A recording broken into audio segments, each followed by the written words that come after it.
Bonsoir, au sommaire de ce JT, des travaux qui font grand bruit. Les riverains du tunnel de la Croix-Rousse tirent aujourd'hui la sonnette d'alarme. À l'heure où l'on parle de remaniement ministériel, quels sont les Lyonnais pressentis au gouvernement? Enfin, une console de jeu comme instrument thérapeutique. Un kiné villeurbanais expérimente cette nouvelle méthode. Des tirs qui minent les riverains depuis jeudi. Le chantier du tunnel de la Croix-Rousse est en effet entré dans sa seconde phase, le percement du deuxième tube. Des travaux qui inquiètent les riverains, qui dénoncent des nuisances sonores devenues quotidiennes, mais également l'apparition de fissures. Les explications de Jean-Marc Roffa. Ça me rappelle un peu les souvenirs de la guerre, oui. Je suis déjà d'un âge. Je me souviens des bombardements, mais c'était moins fort que ça. Et les balcons, ça vibre énormément, et les ascenseurs quand on est à l'intérieur. Les vitres tremblent, c'est impressionnant. Chaque tir pour percer le second tunnel de la Croix-Rousse inquiète de plus en plus les riverains, ici sur les quais de Saône. Certains habitants constatent des dégâts chez eux. C'est le cas ici, au 23 quai Gilet. Des fissures sont apparues dans la cage d'escalier. Il y a des nouvelles fissures qui apparaissent. Nous, ce que l'on voudrait, c'est que le Grand Lyon et les sociétés qui travaillent pour le Grand Lyon prennent des moyens autres pour creuser ce tunnel. Tous les capteurs techniques qui ont été installés et les mesures qui sont faites sont parfaitement normales. Beaucoup de riverains se plaignent également de ne pas être prévenus des tirs. Résultat, chaque explosion fait sursauter le quartier. Nous envisageons de mettre en place très rapidement un dispositif qui permette aux riverains d'être informés 3-4 minutes avant le tir, de telle sorte qu'ils puissent se préparer au fait que le tir va être imminent.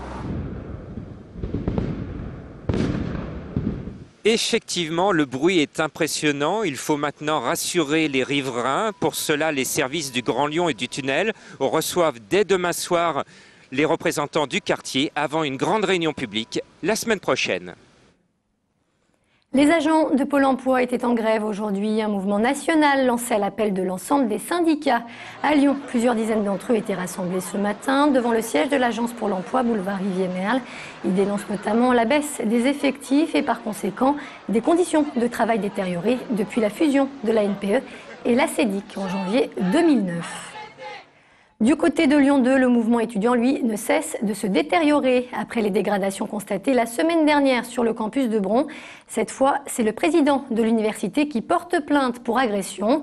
Selon lui, des personnes cagoulées lui auraient porté des coups ce matin alors qu'il tentait de faire évacuer un amphithéâtre occupé. De son côté, la police parle d'une simple bousculade.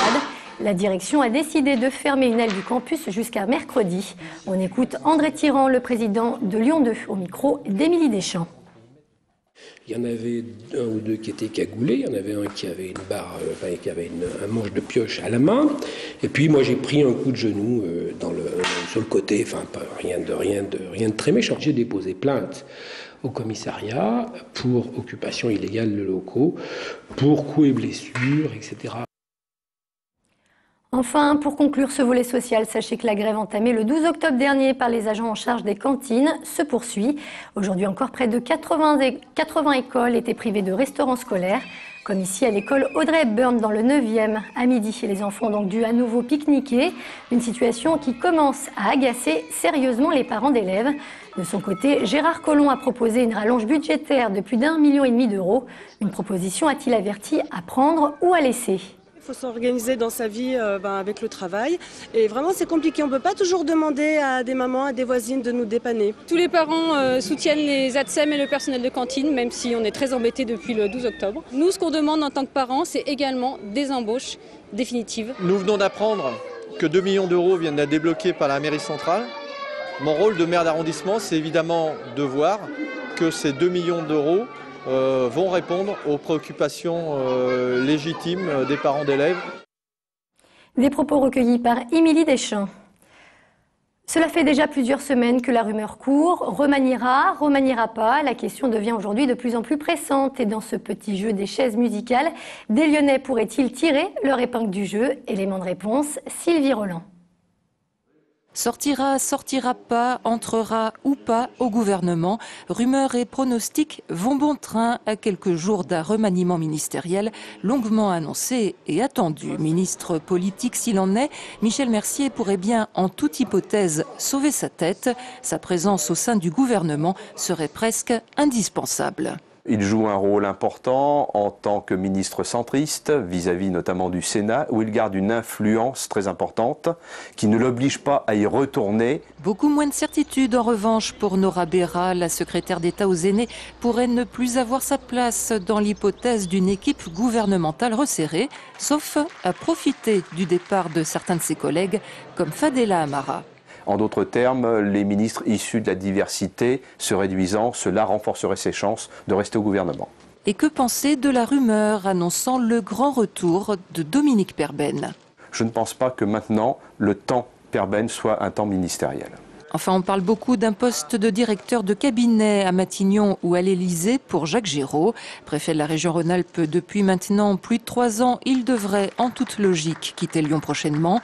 Mais pour aller où? Réponse pour lui et les autres, dans quelques jours ou pas. Le petit paumé devant la justice. Les auteurs du célèbre guide gratuit comparaissaient aujourd'hui devant le tribunal de grande instance pour propos diffamatoires. Dans l'édition 2009, ils avaient décerné, je cite, le prix de la plus grosse chiasse après repas à un restaurant du 1er arrondissement. Une distinction dont le gérant, on sans doute, se serait passé volontiers. Il demande 50 000 € de dommages et intérêts. Le jugement a été mis en délibéré au 7 décembre. Quand des consoles de jeux deviennent des outils de rééducation, la méthode est aujourd'hui de plus en plus souvent utilisée dans les services neurologiques notamment. C'est le cas à Villeurbanne, à l'hôpital gériatrique des Charpennes, où s'est rendu Benoît d'Autriche. Dans la salle des kinés de l'hôpital des Charpennes, la star, c'est elle. Une console de jeu très célèbre qui sert ici d'instrument de rééducation.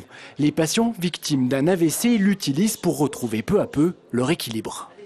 Allez, un peu sur la droite, là, un peu en arrière. Ouais, ça tourne. Ah bah ça bouge, hein, ça bouge. Ah, c'est vous qui bougez en fait. Hein. Le but de cette rééducation, c'est un but d'équilibre, c'est-à-dire avoir une bonne position, un bon équilibre postural, bien se tenir debout, et puis avoir une bonne représentation spatiale, c'est-à-dire bien se repérer dans l'espace, pas uniquement avec la vue, avec l'ensemble du corps. Cette console, c'est le kinésithérapeute de l'hôpital qui l'a installée il y a quelques semaines. Le jeu qu'il utilise est commercialisé. En grande surface, l'intérêt est donc double, c'est beaucoup moins cher que le matériel médical normalement utilisé, et c'est efficace, les patients progressent. Ben, c'est difficile pour marcher, en avoir un. Heureusement qu'il me tire un peu parce qu'on a toujours peur de tomber. Hein. À l'hôpital des Charpennes, 26 patients complètent aujourd'hui leur rééducation grâce à la console. En France, c'est un peu une première, mais partout dans le monde, elle a déjà envahi les hôpitaux. Dans les pays anglo-saxons, surtout aux États-Unis, c'est pratiqué très couramment. Hein. Il y a des résultats, il y a des études qui ont été faites et des résultats qui, a priori, sont positifs. À Lyon, l'hôpital des Charpennes sert de pilote. Bientôt, d'autres hôpitaux pourraient eux aussi rééduquer sur console. C'est la fin de cette édition. Merci à vous de nous avoir suivis. Je vous donne rendez-vous très vite pour un nouveau point sur l'information. Très bonne soirée sur TLM.